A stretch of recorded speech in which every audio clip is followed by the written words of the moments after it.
राम राम भाऊ. राम राम. नाव काय आपलं? कल्याण धुंडराम पारवे, गाव?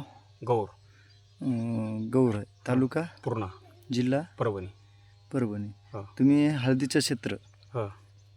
किती आहे तुमचं जे हळदीचं क्षेत्र आहे समजा? 1 एकर. 1 एकर हळदीचं क्षेत्र आहे. हो.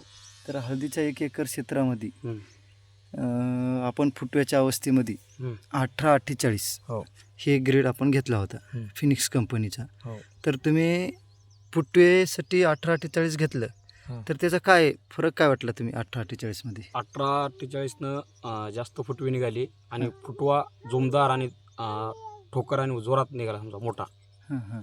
हं. तर आणि झाडाचा पेंदा साईज मोठी व्हायला लागली. बरोबर. इथं आपण बघू शकता हो 1848 सोडलेलं आहे आणि हे आपल्याला फुटवे निघालेत. सरासरी आपले फुटवे किती आहेत सरासरी आता? 4-5 सध्या 4-5 4-5 सध्याच्या अवस्थेला 1 2 3 4 5 6 1 7 8 7-8 7-8 सध्याच्या पोझिशनला आपले फुटे. भाऊ किती दिवस झाले सोडून समजा 1848ला? 8-9 दिवस झाले भाऊ. 8-9 दिवस झाले. हो. कसा रिझल्ट वाटला? 1 नंबर. बरं बरं. तुम्ही शेतकऱ्याला काय सांगसाल फुटवेच्या अवस्थेमध्ये काय सोडायला सांगसाल? आपलं हे 18-48 चांगलं आहे बाबा फुटव्यासाठी. बरं बरं ओके. तुमचा मोबाईल नंबर? 79-72 45 79-72 45 76 50. ओके धन्यवाद.